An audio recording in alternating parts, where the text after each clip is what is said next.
Great. Okay, so I got the recording going. I'm sitting here with Nayas or VorraneGaul. We are on the Joe Rocket experience, and I think the first question is why is Quintara interviewing you instead of Rocket? Well, first of all, thank you for interviewing me, Quintara. So the reason why I did not want a heretic to interview me is because I would rather not give him the satisfaction. But Yeah. I do still think that the knowledge I have to share with the world should be spread and should be, in the minds of people, because these last few programs have been very biased, and I'm here to give my view. Yeah, absolutely. So one of the first questions, and I think everyone wants to know, is how, at least from your point of view, how was the Cult of the Machine and Mechanicus created? Well, the Cult of the Machine as a religion was not really created. There wasn't a point in which there was like a founding of the religion. It was more just, I guess, a conclusion we reached, a solution we arrived at, rather than some type of founding event. It was more just like our logical understanding of how we saw the world. As for the Mechanicus, it was originally Herman and I, both believers of the Cult of the Machine, who wanted to find a land in which we could enact our vision, right? In which we could serve our deity the best. Towards this end, we did not want it to be a biased process at all. We wanted it to be kind of left up to chance. So what we did was we first traveled the world to see if something struck us. Nothing did. So at one point we just got on a boat, started sailing in a random direction, like turning every once in a while and just seeing where we ended up. Eventually, we just stumbled onto the island, and then we just saw something in it. I cannot exactly explain what, but both of us knew that this was the place in which we would enact the Omniscience will. Oh, that's great. Can you tell us, like, so now that the Omniscience has blessed you to create such magnificent works that you can see all over here, what can you tell us a bit from the inside of how Adeptus kind of works, and do you guys have an economy, things like that? Okay, so I know that many people want to know how the Mechanicus functions on the inside, because it is true that we have somewhat intentionally withheld much of the internal happenings of the organization to the outside world. I wouldn't consider us a strict hermit kingdom, but we'd rather preserve our own internal politics, our internal conversations and discourse to ourselves. However, I can give some of the general basis of how the Mechanicus as an organization is structured. So the general structure, the political and organizational structure of the Adeptus Mechanicus is established in what we call the Administratum, which you might consider a type of constitution for the Adeptus Mechanicus organization. And while it is not yet finished, it is very, very close to being finished. There is only one section at the end left, and we are fairly confident that we might finish it by the end of the year. So stay tuned for that. It might not be implemented within that time, but at least the text will be finished by then. So the general structure is there is a division of powers into 3 branches of what is called the ecclesiarchy. The ecclesiarchy is what you might call just the state, the government. These 3 branches are the domestic affairs branch, headed by the fabricator general, which I am now acting fabricator general. There is the military affairs branch, headed by the Scutarius, which Rice Cult is currently the acting Scutarius. And then there is the Arbites, which is headed by the arbitrator, which you might consider a sort of Supreme Court of sorts, which handles the judiciary and trials and that sort of aspect of the ecclesiarchy and how that works. Now, both like at the current moment, it's only the domestic affairs branch, but in the future, this might be expanded. But the heads of each branch of the ecclesiarchy might then have ministers to further delegate and subdivide their duties, because they carry so much weight on their shoulders when it comes to like stuff that needs to be done. Therefore, for example, at the moment, I, as Fabricator General, have an infrastructure minister, which not only handles building projects, production of the Mechanicus when it comes to what you might call ecclesiarchy-owned farms and general production, and also handles the finances of the organization. So it's a pretty like work-heavy position.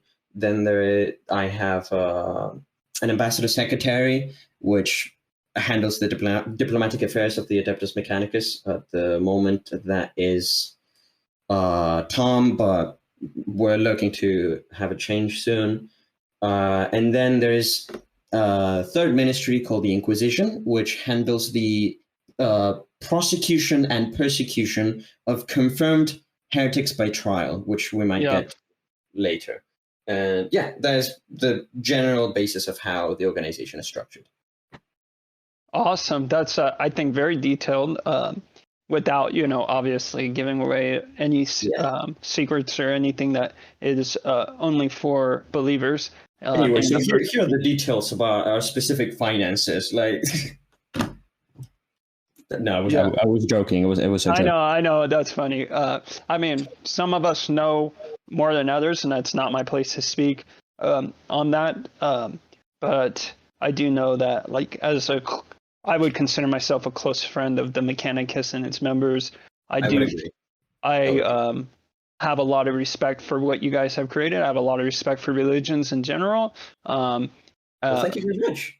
And so I think it's very important that you guys stay prosperous and safe. And I think it's important that people respect your guys' wishes and don't do things that are blasphemous.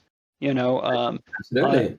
So I think we have a lot of commonalities in the way we see things.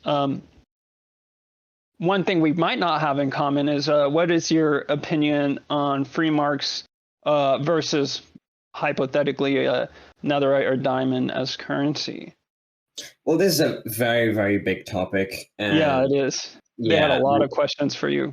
There's so many questions about that. It's a very, very broad topic. I can go slightly into it. I would say that if I were to fully explore this topic, it would be more like a debate sort of format. Might happen, because I asked Rocket and he said interviews are booked from now till like half of February. So this might take a while, but maybe. My general view on Freemarks. So paper currencies have been around on Troder server for several years now. Usually, pretty much every time they have been backed in some sort of material which has an inherent value, such as what we might call the gold standard, though in Troder server, at first it was the diamond standard, now it's the netherite standard, because diamond is just so hyperinflated at this point. I know that there's some people who still do business in diamonds, which I get the sense that it has balanced to an extent, because there's so much production being made at the moment, but it's still limited. Because like a vast majority of things, let's say I want to buy, I would need Freemarks. But also, there's people who can make like castles with like diamond blocks, and then you're here like being paid like 10 diamonds for a job, and you're like, bruh, Well, so I had at one point, I think 500 diamond blocks. Like you can have those amounts, but then if you actually factor in how much diamond is around in the economy, then if you were to adjust for prices, like something very simple would be several stacks of diamond, which at some point becomes impractical. When it comes to, sorry, you were saying? No, I think I agree with that sentiment somewhat. I Yeah, think diamonds have become, um, rather inflated, and there are people hoarding. yeah, And I used to hoard diamonds. At the height, same. I had, um, I want to say, 1,100 diamond blocks. Yeah, yeah, And I've since spent most of that wealth, and or gave it away. yeah, Um, yeah, same. but yeah, Yeah. I mean, yeah, same. I mean, the Adeptus Mechanicus originally built its treasury to be in diamonds because that was yeah, the currency that was being used in the world. But eventually, when we saw the trend change and we kind of, looked forward, we didn't want to, to put all our eggs into diamond and eventually it turning out worthless. So we yeah, decided to make, you can call it a premature change. We think of it as an investment. investment, yeah, Yeah. yeah, So when it comes to netherite, there's some people who say, "Oh, why don't you just use the material netherite, just raw netherite to trade?" Which is fair, I would say, were it not for the fact that netherite, same with diamond, can be mined out of the ground by anyone.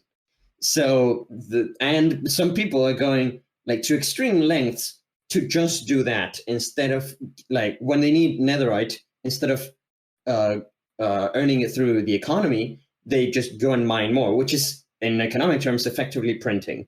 So the same fate that happened diamond will absolutely happen to netherite, and some say that it has already happened because there is just so much netherite out there. well, yeah, And and we do have people that have been caught in the past illegally mining netherite, and through whatever means. through whatever means, that Yeah, is also true. That is also true, and we don't know how much of that might still be around in the economy. So that's even yeah, worse. And then you have people like Andy Crack who are making a whole beacon of netherite blocks, and the rest of the world still tries to invest in it.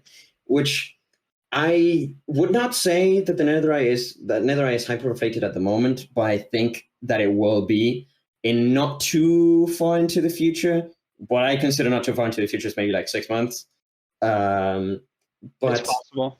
yeah, but when it comes to then a paper currency, for example, backed in netherite, that means that it will follow. So for example, the Freemark is back. The equivalency is one netherite ingot equals 16 Freemarks, right? Yeah, So the first few you might buy with netherite if you have it or not, but then netherite as a resource is quite like valuable. Netherite is pretty valuable. It serves in war. Like it's like pretty yeah, OP when it comes to that, and that's one of the main economies of the server. yeah. Or That's one of my, big concerns yeah, is exactly. the netherite stockpile that could occur. Yeah, yeah. When you look at the inherent value of netherite, it's quite a Yeah, lot. So when you have to pay for something that's maybe not worth an entire ingot of netherite, and you don't have scraps laying around, what do? Well, I mean, the equivalency with Freemarks lets you subdivide that amount. Now, there's other perks to Freemarks. For example, the fact that it is a non-central, non-country tied currency. You see, yeah, when like pretty much every other paper currency in the history of the server, say the several instances of the Bernino, or that one currency from Densvik, or the drachma in Beleriand, yeah, they're all tied to countries. And the problem with that is, as you know, it's a problem that strikes every currency, is that it's only as valuable as the trust there is on, like put upon it. yeah, And if it's tied to a country, then when that country's standing with the rest of the world is not as high, the currency loses value. So it's not really tied in that case to the actual resource it's backed in. It's more tied into the diplomatic standing of that country, which on Schroeder server is very unstable with any country. So in yeah, that case, the free mark is that like does not suffer from that because it's tied to no country. It's a global currency. There's several people from many different places in the actual board of Freemarks, and then the overseer committee, which is even larger, can be staffed by literally anyone on the server, and you can like analyze yourself every minute process of the Freemark printing, distribution, and storage, and you can vote on what they do. So I don't know of a more decentralized form of currency that does not hyperinflate, such as the like raw resources. Because what many people say, oh, why not just use resources? Like, for example, like netherite or diamonds will or have hyperinflated already. But the thing about the free market is that you can just stop printing them and the hyperinflation dies. It just it retains that value. People can still mine netherite, but the moment they go into the bank trying to further inflate the currency, the bank can just look at the market and say, no, the global economy would be hurt by this. Let's not print anymore until there's enough players and or goods to justify such an increasing of the supply of currency. Therefore, I see no massive flaws with Freemarks, and I think the best type of currency that the server has come up with so far. But then again, there's many questions to this. I'm sure there's some people listening to the podcast right now who are just frothing at the mouth, thinking that I'm wrong, and I would like to explore the concept more in depth, maybe another time. Yeah, no, totally. You made some really good points about Freemarks, about inflation and stuff. So I think it's very important to see it from like a Freemarks supporter's point of view. And many people will be hearing for the second time when they listen to this interview is my appreciation of being on the oversight committee, despite not being in favor of Freemarks as a whole. I think it's important to have a level of transparency that includes people that aren't, supporters of the currency. So it's I think if any currency has a chance of being good, I think Freemarks is there. I think Freemarks I think it's like our best shot so far. Yeah. Like, it might not be perfect. I'm not claiming it's perfect. Like, it definitely has flaws, such as the same as every currency. But I think at the moment it's the best attempt so far at a good currency, a good and functioning currency. Yeah. Let's move on to why did so this is probably very simple. Why did Adeptus raid countries ruled by people who were considered heretics? And their example is Swanky, I guess. Well, I'll tell you why their example is Swanky, because that is quite literally the only instance in which the Adeptus Mechanicus has raided a country. That's what I was thinking. Yeah. The absolute only time the Adeptus Mechanicus has raided a country for the sole fact of them being heretics has been Swanky in, I believe, 2 instances.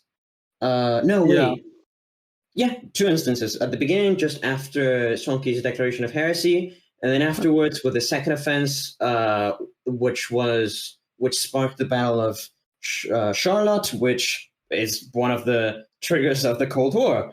So I would say, like, I don't know why this question is merited when it happened twice with the same person. Exactly. Okay, I'll address something though, because I've been told another example. Some people, and I believe the person who submitted this question, put Brady as an example, and I'll go into that one because some people are under the misconception that we raided Brady. We have never ever raided Brady.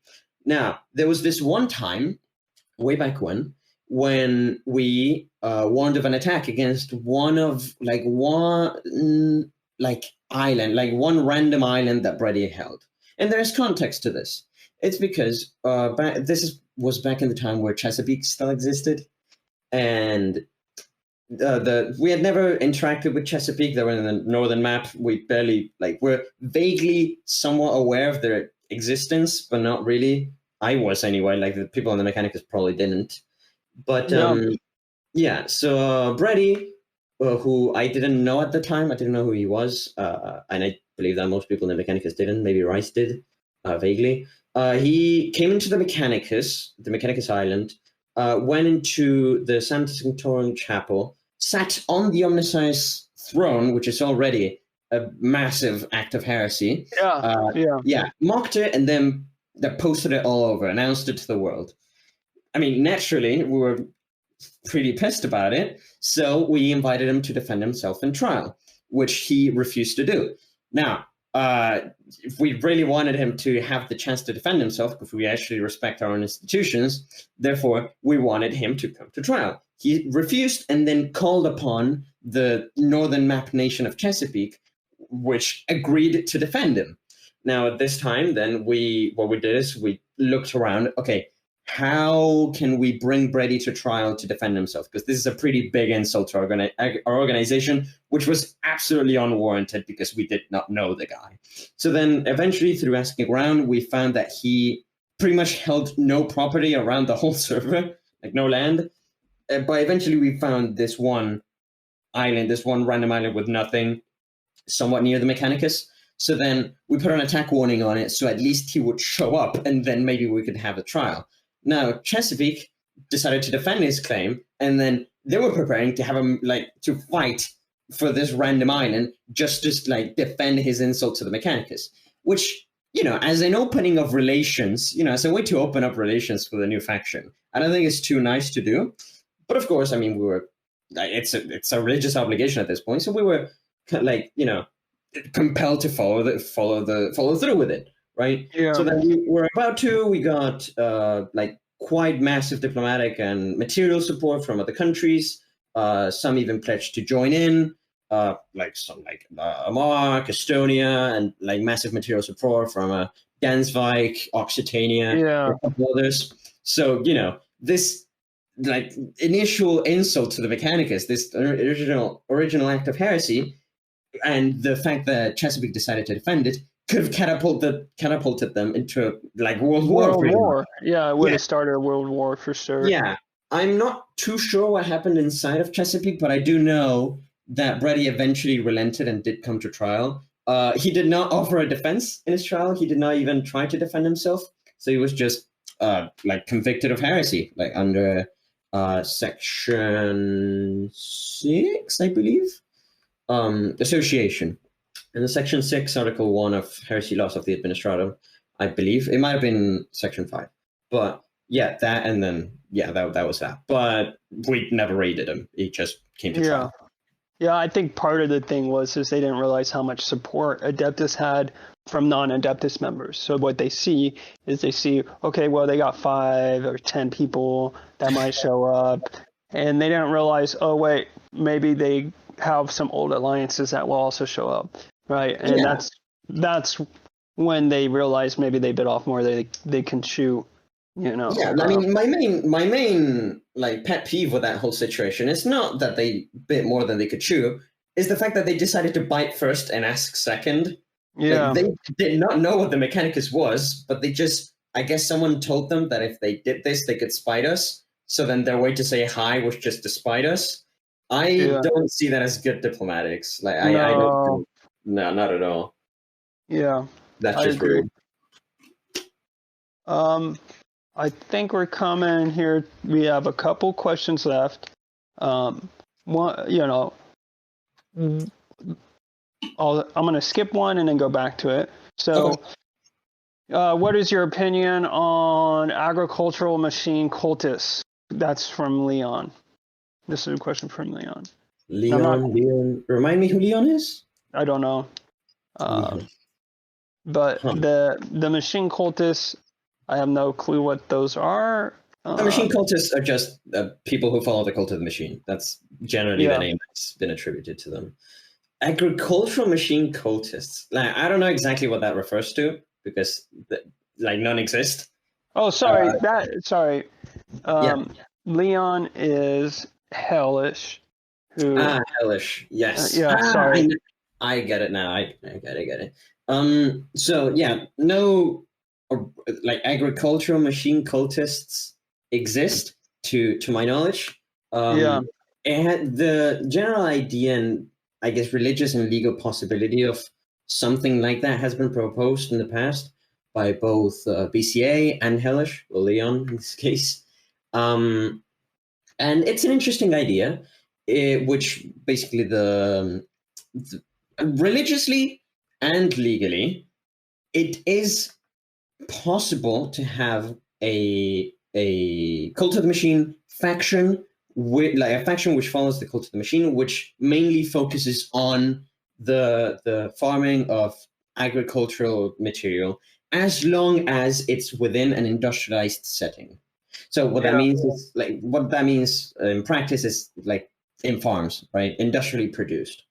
This is why this is because in the Mechanicus Manifestorum 2 in paragraph 3, it says that the only biological existence which is tolerable is one which is industrialized and put to work in favor of the truth of the machine.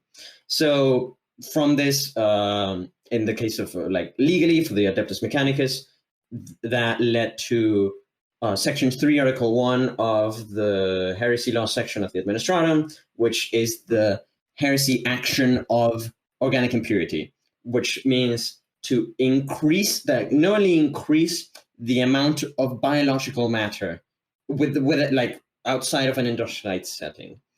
Now, if it is within an industrialized setting, so within farms, that's fine. So I guess that answers the question. If it's within farms, that's fine, and obviously following the rest of the tenets of the cult of the machine. Nice.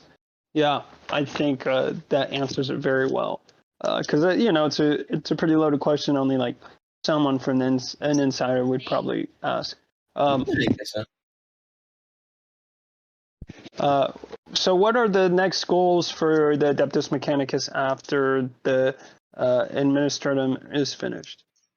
Yes, so after the Administratum is finished, which I sincerely hope it'll be soon. So the text will be done at some point, I hope, soon, but then the actual institution of it might take a while more until we have enough people to effectively run it, which at the moment we do have the bare minimum, but we would rather wait until we have slightly more than the bare minimum just to be safe.